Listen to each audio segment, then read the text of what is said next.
Bonjour, Éric Brodeur, massothérapeute et entraîneur postural. Aujourd'hui, je vous propose une routine de mobilité, fascia mobilité des hanches sur chaise. Donc, je m'installe. Donc, fascia mobilité parce que on veut travailler dans une dynamique de mouvement fascia. Donc, les fascias, ce que ça propose, ou pas ce que ça propose, mais ce que ça fait au niveau du mouvement, ce qui permet un mouvement plus aisé, c'est le glissement des différentes structures de fascia. Les fascias, je le répète encore, ce sont des enveloppes au niveau des muscles, autour des faisceaux musculaires, autour des muscles, autour des groupes musculaires, autour des organes. Il y en a partout. C'est vraiment intéressant comme système. C'est un système de communication entre les différentes structures, mais au niveau du mouvement de la mobilité, ce qui est intéressant, c'est de le faire bouger en glissement. OK? Donc, si je fais des exercices de mobilité, de stretching, l'idée, c'est que je veux y aller dans un mouvement, je ne veux pas rester trop longtemps dans une position statique. Ou si je vais dans une position statique, je vais induire un autre mouvement. Donc, le statique va induire une restriction, puis par la suite, je peux bouger autour de la restriction. Donc, c'est toujours d'augmenter notre capacité de mouvement par ce type d'entraînement-là. Capacité de mouvement, plutôt de libérer les tensions dans le mouvement. Voilà.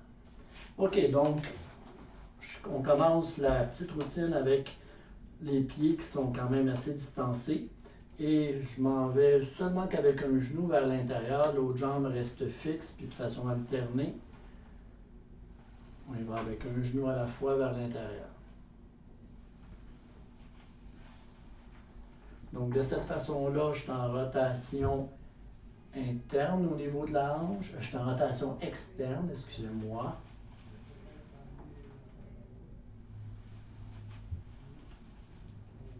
Puis on peut rajouter ce même mouvement-là, mais avec une résistance. Donc je pousse au niveau de la cuisse ici. Donc j'ai un mouvement d'opposition entre ma cuisse et ma main. On peut rester du même côté. On maintient cette opposition-là pour... Puis l'opposition n'est pas si grande que ça, là. C'est pas de la musculation. Et on maintient l'opposition tout le long du mouvement. Sur l'autre jambe.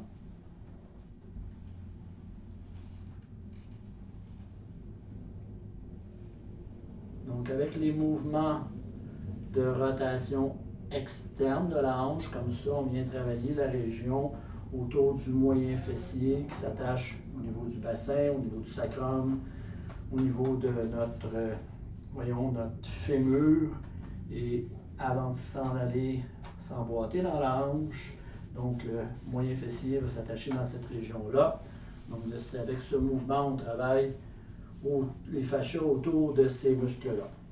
Maintenant, pour aller de l'autre côté, je veux travailler afin de faire travailler les muscles à l'intérieur des cuisses. Puis ça va avoir un impact aussi sur ma symphyse pubienne et sur ma sacro-iliaque en arrière, qui est l'articulation où la colonne va se déposer. Donc pour ce faire, vous pouvez venir mettre votre avant-bras entre les deux genoux comme ça ici. Puis vous poussez, vous contractez contre l'avant-bras et on peut y mettre un petit mouvement comme ceci. Puis je relâche la contraction, on reprend, relâchez la contraction, on change d'avant-bras, contractez, relâchez, une autre fois.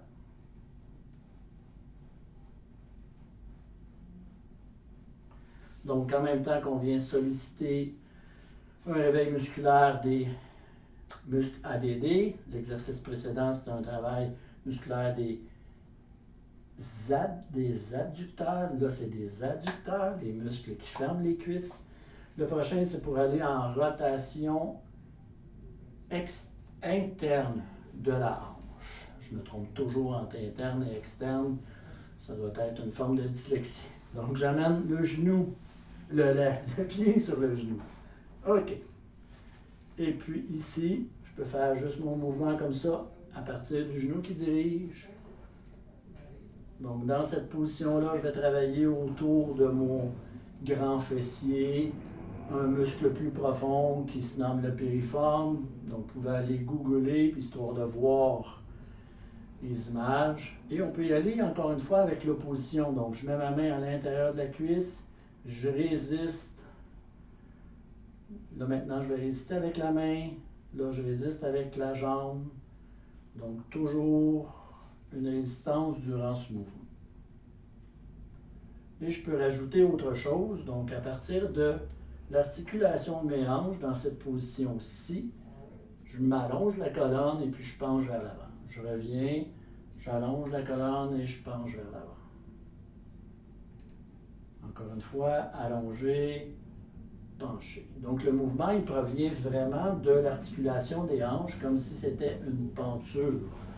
Ma colonne, mon dos reste droit, je penche à partir de mes hanches. Mais lorsque je le fais avec mon pied sur le genou, dans cette position-ci, j'ai beaucoup plus de restrictions dans ma hanche. Donc, on reprend de ce côté-ci. Premièrement, on y va juste avec le genou qui dirige le mouvement, mais ça reste un mouvement de hanche.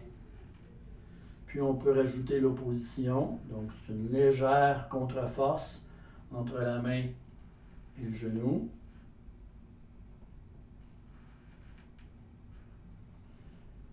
Puis, avec le dos bien droit, je peux pencher vers l'avant et vous allez voir, ça augmente la mise en tension autour du fessier, autour des hanches. Et une dernière fois, on allonge, puis on penche à partir des hanches. OK. On enchaîne avec le relâchement de la chaîne arrière. Donc, au niveau des fascias, on a des enveloppes qui partent du dessous du pied, qui s'en viennent au niveau du tendon d'Achille, du mollet, de l'ischio-jambier, qui s'en viennent au niveau du sacrum et qui longent la colonne. Donc, pour venir travailler ces tissus-là, pour améliorer le glissement, je peux allonger ma jambe comme ceci. Mon pied est en dorsiflexion, c'est-à-dire qu'il est ramené vers le genou. Je ne veux pas pousser mon genou vers le sol comme ça. Je ne veux pas faire appui dans mes tendons. Je veux garder une légère flexion. Donc, encore une fois, je m'autograndis et encore une fois, je fais le mouvement à partir de mes hanches. Donc, je me penche vers l'avant et je reviens. Penche, on revient. Puis on peut ajouter des variantes du genre, lorsque je suis penché comme ça, je peux tourner mon pied vers l'intérieur et ouf, ça augmente la mise en tension. Je tourne le pied vers l'intérieur ou je peux faire le mouvement de départ, mais avec mon pied déjà tourné vers l'intérieur. Et ça limite le mouvement, ça fait travailler tout ça de façon différente. Donc, encore une fois, on ne veut pas rester dans la position, on veut plus y aller dans du glissement des structures, les fascias. Sur l'autre jambe. Donc, je ne suis pas en complète extension, je me garde une légère flexion au niveau du genou, mon pied est en dorsiflexion, ramené vers le genou, je m'autograndis, je me penche à partir des hanches. On y va 3 fois comme ça.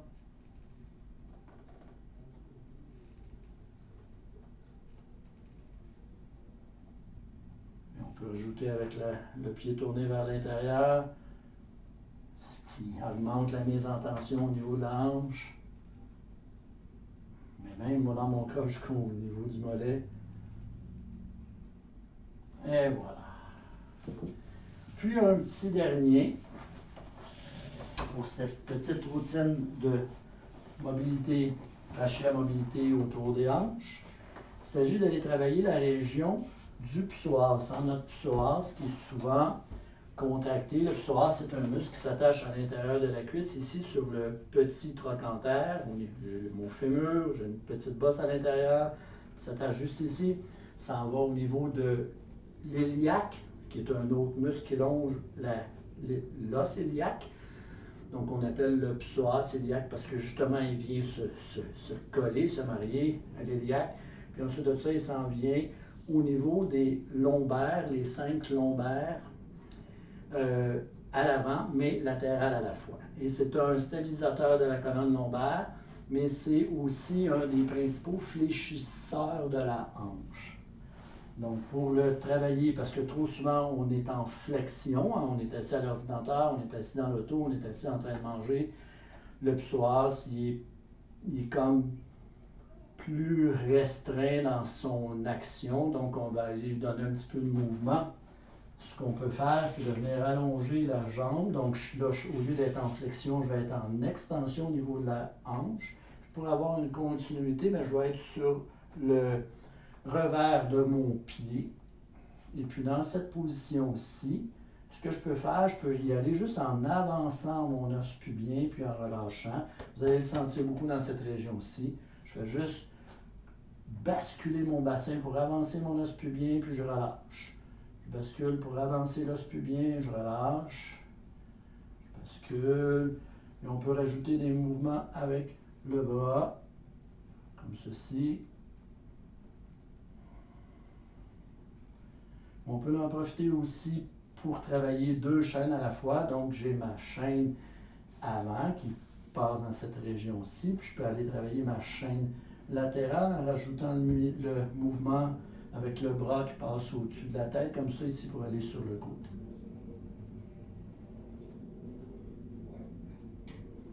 On reprend ça de l'autre côté. Donc, la position, peut-être que je l'ai mal expliqué sur l'autre côté, je suis en appui sur un ischion, une fesse, puis l'autre jambe, et l'autre fessier est dans le vide. Je suis sur le revers du pied. Mon genou devrait aller à l'arrière de la ligne de ma hanche, mais parfois c'est plus difficile. Donc, allez-y pas dans la difficulté, mais dans le respect de ce que vous pouvez faire avec votre corps. Moi, je peux l'amener un petit peu plus loin à l'arrière, puis à partir d'ici, j'avance mon os pubien, je relâche, j'avance, je relâche, on avance. Je peux rajouter le bras qui va vers l'avant, vers l'arrière. Là, je peux avancer mon os pubien, je relâche. Puis je peux aller sur le côté. L'idée, c'est de ne pas garder la position, c'est de bouger là-dedans afin de permettre un meilleur glissement au niveau des enveloppes musculaires, ces fameux fascias. Donc, tout ça, vraiment, ça peut être utile pour libérer, pour faire travailler l'ensemble des fascias qu'il y a autour de nos hanches. On pourrait en rajouter encore, mais ceux-là sont quand même intéressants pour bien travailler ça. Alors voilà pour cette petite routine. Bonne pratique.